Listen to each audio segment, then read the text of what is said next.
Okay, तो last की video series में हमने बात की है हमारी हाई अवेलेबिलिटी टेक्निक्स के ऊपर, है ना, एचए के ऊपर। और इसमें हम बात करेंगे नेटवर्क डिजाइन टेक्नोलॉजीज के ऊपर, है ना। कुछ 4-5 वीडियो आई गेस रहेंगी, और उससे पहले मैं आपको दिखा देता हूँ कि हम जो स्ट्रक्चर लेके चल रहे हैं अभी, तो कितना कवर कर लिया सीसीएनपी में हमने, और कितना हमारा रहता है, और क्या हम अभी कर रहे हैं फिलहाल, और क्या करने वाले हैं ना, राइट आफ्टर दिस। तो अगर आप देखेंगे, हम अगर सीसीएनपी में चलते हैं, और जी देखिए यहाँ पे ये पूरा कोर्स का आपका आर्किटेक्चर है सीसीएनपी का।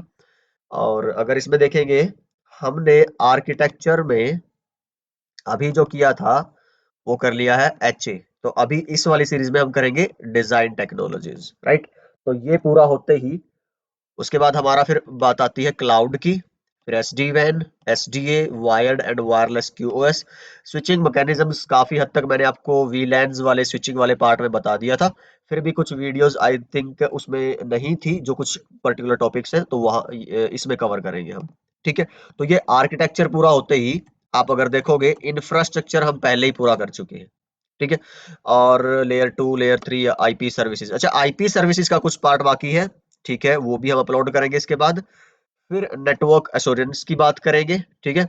और उसके बाद अगर आप चेक करें एश्योरेंस होने के बाद, तो जैसे ये हो जाएगा हमारा विद इन आई गेस ये 1 मंथ का पूरा प्रोसेस मान लीजिए इसको। फिर उसके बाद बचेंगे हमारे 3 major portion, security, automation and wireless.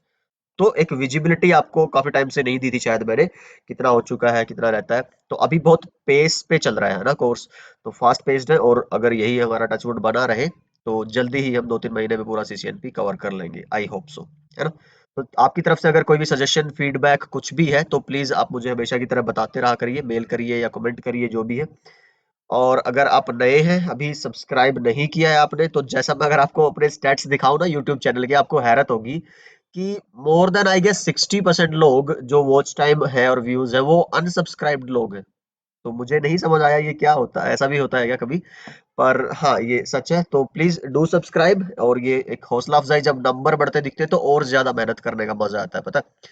और शेयर करते रहिए, अगर आपके लिए पॉसिबल है, तो इतना ही बोल सकते हैं। चलिए ठीक है, शुरू करते हैं नेटवर्क डिजाइन टेक्नोलॉजीज। और सबसे पहले अगर हम बात करते हैं कि जब भी आप कुछ, अच्छा, ओके, राइट अवे वीडियो पे आने से पहले हमेशा की तरह चलिए एक बार देख लेते हैं कि टॉपिक क्या क्या कवर करने वाले हैं हम इस वाली सीरीज में। तो पहले बात करेंगे important properties of a network. तो जो पहले वाली हमारी जो शुरू की वीडियो रहने वाली है, जो दिस वन है ना, ये हम रखेंगे आपके स्कोप, स्केलेबिलिटी। तो ये कुछ 8 पैरामीटर्स है, जब भी आप कोई नेटवर्क डिजाइन करो, छोटा बड़ा, है ना, तो as a good network design engineer these things should be in your, आपके जहन में होने चाहिए, आपकी प्लानिंग में होनी चाहिए। अच्छा, ये आप थोड़ा सा इसको ऐसे मत समझिएगा कि it is a comprehensive guide, है ना, फुल्ली फ्लैश्ड डिटेल्स नहीं। उसके लिए फिर आपका डिजाइन प्रिंसिपल्स का जो सीसीएनपी की अलग से एक्सपर्टीज एक कोर्स है ना, इसके अनकोर के बाद, तो आपको एनाटो, किस नाम से था वो, ईएनएलएसडी करके है कुछ, है ना। तो नेटवर्क डिजाइन, और वो करना पड़ेगा, तब जाके आप कहलाएंगे कि आप नेटवर्क डिजाइन के लिए प्रोफेशनली रेडी है। पर यहाँ पे मैं आपको इनफ इंफॉर्मेशन दूंगा, जिसको अगर आपने यहाँ से टेकअप कर लिया, तो आपको फिर मजा आएगा वो वाला कोर्स करने में। तो दैट इज माय गारंटी। तो काफी चीजें इंक्लूड की है मैंने इसमें। तो ये बात होगी। आर्किटेक्चर टाइप्स, टीयर 2, टीयर 3 के बारे में हमने वीलैन और उसके हिसाब से जाना था, यहाँ थोड़ा और एलाबरेट करेंगे। स्पाइन एंड लीफ की बात करेंगे, डेटा सेंटर के लिए थोड़ा बहुत, है ना। और ये आपको प्रिपेयर करेगा डेटा सेंटर की स्टडीज के लिए। नेटवर्क में कितने तरह के डिवाइसेस हो सकते हैं, कुछ आउटडेटेड है, कुछ स्टिल यूज्ड है ना, कुछ करंट यूज हो रहे हैं, कुछ अभी फ्यूचर के हिसाब से क्लाउड पे जा रहे हैं, वर्चुअलाइजेशन पे जा रहे हैं, एनएफवी, नेटवर्क फंक्शन वर्चुअलाइजेशन। तो बहुत सारी चीजें हैं। तो कुछ यहाँ पे टच करेंगे, कुछ आगे रिस्पेक्टिव सेक्शंस में बात करेंगे। जैसे इसके बाद वर्चुअलाइजेशन करेंगे, उसमें एनएफवी और इन सब की बातें करेंगे। डिजाइन प्रॉब्लम्स, तो ये आई गेस मैं कवर कर चुका हूँ किसी ना किसी एक वीडियो में, मुझे जहां तक याद आता है। ठीक है। और ये भी काफी हद तक, हाँ, इसमें कुछ आपको नया मिल सकता है इस वाले पार्ट में। और वैसे तो लास्ट में हम क्या कर चुके हैं, आपकी वीएसएस और आपका स्टैकिंग पूरा कर चुके हैं ना। तो उसके हिसाब से ये आपको चीजें ज्यादा समझने में मुश्किल नहीं आएगी, पर फिर भी कुछ एक्स्ट्रा इन्फॉर्मेशन होगी आपके लिए, है ना। तो you are welcome for that. Switching types, तो यहाँ पे थोड़ा सा और आई गेस आपको थियोरेटिकल डिस्क्राइब करके दूंगा, नोट्स आपको दूंगा, जो कि शायद लास्ट टाइम नहीं थे हमारे पास, है ना। ओके, तो करते हैं हमारी फर्स्ट वीडियो। जो है आपकी important properties of a network. देखिए, जब भी आप कोई नेटवर्क, मैंने जैसे कि कहा, यू आर प्लानिंग और यू आर एक्चुअली डिजाइनिंग, है ना, फॉर समबडी, तो कुछ चीजें आपको ध्यान रखनी है। तो सबसे पहला यहाँ पे क्या लिखा हुआ है कि उस नेटवर्क का स्कोप, ठीक है, कि आपको ऐसा ना हो कि भाई जो आप नेटवर्क अलग अलग एप्लीकेशन और सर्विसेज के लिए अलग अलग नेटवर्क बनाने पड़े आपको, है ना, कि आपको बैंकिंग का सर्वर यूज करना, उसके लिए एक अलग ही नेटवर्क और अलग ही बिल्डिंग चाहिए आपको, है ना। एक आपको RJ45 का नेटवर्क आपने बना दिया नॉर्मल डेटा नेटवर्किंग के लिए, और आपने RJ11 का नेटवर्क आज के टाइम पे भी आपने बना दिया नॉर्मल आपकी PSTN और आपकी टेलीफोन कॉलिंग के लिए। नहीं, ऐसा नहीं करना। आपको पता है RJ45 is, this network architecture is enough for data and voice both. तो कैसे आप उसमें अपनी normal enterprise routing and switching की स्किल्स में आप वॉइस को, कोलैबोरेशन को, है ना, ऐड कर सकते हैं, वो आपको देखना है। आप कैसे उसको इम्प्लीमेंट करवा सकते हैं। तो yes, this is where you will define the scope of your network, कि कैसे एक ही तरह का नेटवर्क हाउस कर सकता है, डिप्लॉय कर सकता है, और सर्विस दे सकता है हर एक तरह के यूजर को with in that, using same architecture, maybe using some different technologies but under one roof and one network। तो यहाँ पे मैंने आपको आगे लिख के दिया हुआ है थोड़ा डिटेल में इन सब के बारे में, थोड़ा थोड़ा अभी आइडिया लेकिन जस्ट दे रहा हूँ, है ना, कि किसका क्या मतलब है। आगे फिर पढ़ेंगे इसको एक एक करके डिटेल में। रिडंडेंसी तो आप बहुत अच्छे से जान गए होंगे, लास्ट वाली जो वीडियो सीरीज थी हमारी, तो इसका मुझे आपको बताने की जरूरत नहीं है ना। डिवाइस के लेवल पे, लिंक के लेवल पे, इवन जब BGP हमने पढ़ा था तो ISP के लेवल पे आपके पास रिडंडेंसी होनी चाहिए ना। चलिए, तो रोबस्टनेस, तो जी एक अच्छा फीचर है। ऐसा नहीं है कि नेटवर्क का कोई भी हिस्सा खराब हुआ तो पूरा नेटवर्क डाउन हो गया, नहीं जी। और कुछ भी थोड़ी बहुत गड़बड़ आई तो आपका नेटवर्क डाउन होने लगा जी, आपको परफॉर्मेंस इश्यू आने लगे जी, नहीं। तो आपका नेटवर्क विद स्टैंडिंग होना चाहिए, like you should plan ahead कि भाई क्या गलत हो सकता है और उसके हिसाब से नेटवर्क आपका कैसे रिएक्ट करेगा, है ना। तो ये डिजाइन करने वाले की ही सिरदर्दी नहीं कहेंगे, उसकी जिम्मेदारी है ये एक तरह से, है ना। फिर अगर आप बात करो ऑटो कॉन्फ़िगरेबिलिटी की, इसका मतलब क्या हुआ कि भाई आने वाले वक्त के जो नेटवर्क है, सोचो जरा, है ना, उनको आप सोचिए कि भाई, अच्छा एक टर्म मैंने यहाँ पे मिस कर दिया शायद, स्केलेबिलिटी, है ना, एक यहाँ पे कहीं आएगा स्केलेबिलिटी। और स्केलेबिलिटी क्या होता है कि आप जो नेटवर्क डिजाइन करें वो अभी के हिसाब से नहीं करना है सिर्फ आपको, कि भाई आप सोचे मेरा तो छोटा सा नेटवर्क है जी, उसी के हिसाब से मैं नेटवर्क डिजाइन करूंगा, नहीं। आपको अपना ऐसा लेके चलना है विजन कि भाई 5 साल बाद क्या, आपके अभी 20 एम्प्लॉयज है, 50 एम्प्लॉयज होंगे तो क्या, 100 एम्प्लॉयज होंगे तो क्या, अभी आपको सर्व करना है अपने सर्वर पे 500 यूजर को या 5000 यूजर्स को, कल को आपके सर्वर पर अगर 5 लाख यूजर्स की ट्रैफिक आती है तो कैसे रिएक्ट करोगे। तो उन सब चीजों के लिए आपको पहले से ही प्रोविजन करना पड़ता है कि भाई मेरे को बैकअप सर्वर रखने हैं, बैकअप SFPs रखनी है, लिंक लेके रखने हैं, तो जो भी हो आपको पहले से ही प्लान करके चलना पड़ता है, ठीक है। अब उसी को मैं यहाँ पे जोड़ू, अगर ऑटो कॉन्फ़िगरेबिलिटी की, छोटा मोटा नेटवर्क है आप अपने आप से मैनेज कर लोगे, कोई दिक्कत नहीं है ना।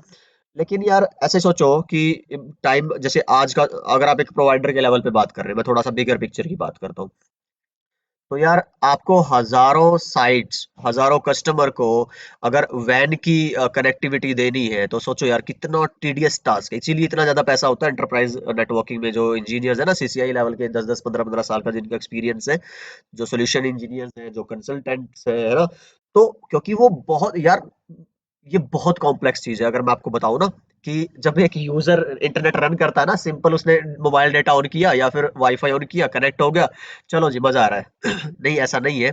यूजर के लिए तो ठीक है, लेकिन बैक एंड में चीजें काफी टाइम, काफी सारे लोगों के लिए बहुत कॉम्प्लेक्स होती है ना। तो वही लोग हैं जो इस सबको कीप रनिंग, है ना, they will keep it running all the time. Covid का टाइम है आपका, बारिश का टाइम है, आपकी छुट्टियों का टाइम है, आपकी दिवाली होली कुछ भी हो भाई, वो लोग लगे रहते हैं। सो लाइक मैं हमेशा बोलता हूँ कि as we were thanking doctors and all, and yes we are really grateful, but yes we are also thankful to them. जैसे मैं अगर अपनी बात करूँ तो थैंकफुल टू देम कि आज मैं अपना ये चैनल स्टार्ट कर पाया, इतने सारे लोगों को सर्व कर पा रहा हूँ और घर बैठ के अपनी फैमिली को सपोर्ट कर पा रहा हूँ बहुत टाइम तक। तो थैंक्स टू देम, है ना, ऑल ऑफ देम। तो I want from you guys also, comment में जरूर बताइएगा मुझे importance of network engineers, networking internet in your life, कैसे आपकी लाइफ चेंज हुई या जो भी आप एक experience, please share that in comment और समथिंग। चलिए, फिर जी ट्विकेबिलिटी। अच्छा, ऑटो कॉन्फ़िगरेबिलिटी का मैंने आपको बता दिया कि आपके नेटवर्क कैसे होने चाहिए कि भाई वो ऑटोमेटिकली कॉन्फ़िगर, जैसे एक एग्जांपल ले लो इसका, SDA है, जो कैंपस एरिया नेटवर्क्स है हमारे, उनको आप खुद से कॉन्फ़िगर एंड मैनेज ना करके एक कंट्रोलर लेंगे, डीएनए सेंटर वो करेगा। तो उस तरह के नेटवर्क को एसडीए बोलते हैं। वैन के लेवल पे आप एसडी वैन यूज करते हो, डेटा सेंटर के लेवल पे आप एसीआई यूज करते हो। मतलब ऑटोमेटेड नेटवर्क सपोर्ट होने चाहिए आपके नेटवर्क के अंदर। ठीक है। क्विक एबिलिटी कि भाई मान लो आपने जो डिफॉल्ट पैरामीटर दे रखे हैं, चलिए वो तो अच्छी बात है, लेकिन कुछ होता है ना ऐसे ब्रेव एडवेंचरस इंजीनियर्स जो कहते हैं कि यार मैं अपने नेटवर्क को बहुत मतलब शार्प एज पे, मतलब जितनी इसकी बेहतर से बेहतर परफॉर्मेंस है ना वो लेना चाहता हूँ। तो जैसे डिफॉल्ट टाइमर होते हैं कुछ आपके, है ना, उनको चेंज कर दो, क्योंकि आपके पास मान लो राउटर अच्छा है, हार्डवेयर अच्छा है, तो क्यों ना उसको आप उसी के हिसाब से यूज भी करें, उसकी सारी की सारी फंक्शनैलिटी को। तो लोग टाइमर चेंज करते हैं। जैसे आपकी प्रायोरिटीज होती है ना, रूट ब्रिज की है, डीआर बीडीआर की है, तो प्रायोरिटीज के बेसिस पे आप अपने हिसाब से डिसीजन लेते हैं। So default values are good, but you should be able to change some values of some of the features of any protocol, और जो भी आप चाहे हार्डवेयर के लेवल की बात करो या लिंक या सॉफ्टवेयर के लेवल की बात करो। ठीक है, एक बात ये होगी। अगली बात आती है आपकी डिटर्मिनिज्म। डिटर्मिनिज्म क्या बोलता है कि डिटर्मिन है ना, दृढ़ निश्चय, कि भाई जैसे एक ये कोई आपकी ना मशीन है, इस मशीन में आप कुछ डालते हो, एक बार आपने डाला, जैसे वो कौन थे हमारे पॉलिटिकल लीडर, कि भाई आप आलू डालेंगे इधर से ना, और इधर से आप क्या निकालते थे, सोना निकालते थे। तो ऐसा ना हो नेटवर्क में कभी भी वो डिटरमिन हो कि भाई इधर से आलू निकालोगे, चलो ठीक है डालोगे तो चिप्स निकल जाएगा ज्यादा से ज्यादा, पर सोना नहीं निकलेगा ना। तो इसमें वही है, एक बार जो आप इनपुट दोगे उसकी जो आउटपुट मिल रही है, तो वो बार बार रिपीट होनी चाहिए। बात समझ में आ रही है आपको? ये होता है डिटर्मिनिज्म। ठीक है।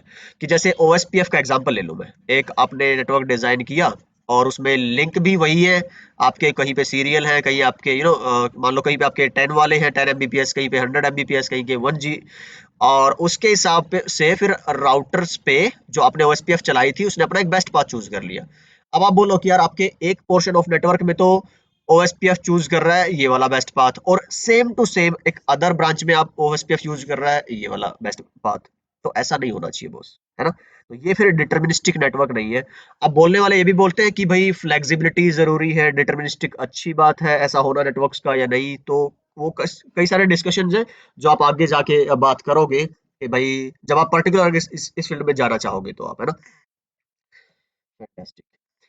माइग्रेशन IPv4 से IPv6 एक बहुत बेहतरीन एग्जांपल है इसको समझने के लिए, कि नेटवर्क्स ऐसे ना हो कि जो रिजिड हो गए एक तरह से, है ना। जैसे डिटर्मिनिज्म हुआ और माइग्रेशन, थोड़ा सा अगर आप इनको सोचेंगे तो जिसके लिए आपने बनाया उसके लिए तो वो काम करे, लेकिन वो इस तरह से भी रहे कि आप उसको node by node without disrupting everything. कि जैसे आपने IPv6 को लॉन्च किया तो ऐसा थोड़ा ना था कि इंटरनेट को बंद कर दिया एक महीने के लिए और IPv4 से IPv6 पे ले आए, नहीं। धीरे धीरे node by node, network by network, आप धीरे धीरे अब उसको क्या कर रहे हो, टेक्नोलॉजी बाय टेक्नोलॉजी चेंजेस ला रहे हो, है ना, over the time. But yes, that should be possible. तो ये जी कुछ बातें हुई हमने जो की है हमारे नेटवर्क को लेके और नेटवर्क के डिजाइन को लेके। तो मैं अभी आपको थोड़ी थियरी दिखा देता हूँ ताकि आपको एक रेफरेंस रहे, बाकी ज्यादा कुछ तो मैं डिस्कस कर ही चुका हूँ, है ना। स्कोप क्या है, scalability, redundancy, robustness, auto configurability, tweak ability, determinism, migration, है ना। थोड़ा सा और यहाँ पे आगे एलाबरेट है, ये देख लीजिए।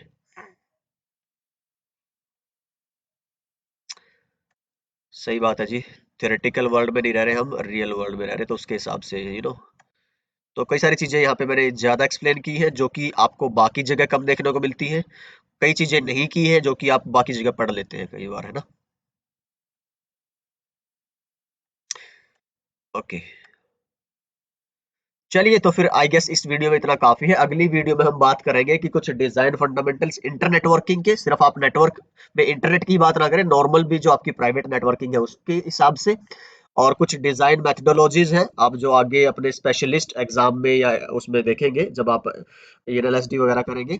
तो पर उसका थोड़ा सा एक हिंट आइडिया मैं अगली वीडियो में दूंगा आपको। सिस्को का एक है जिसकी हम बात करेंगे ज्यादा, तो बाकी एक दो और है जिसके मैं नाम बताऊंगा आपको, और एक सेंट्रल आइडिया क्या रहने वाला है उसकी बात करेंगे। तो चलिए मिलते हैं नेक्स्ट वीडियो में। अपना ख्याल रखिए, सीखते रहिए, सिखाते रहिए और मस्त रहिए।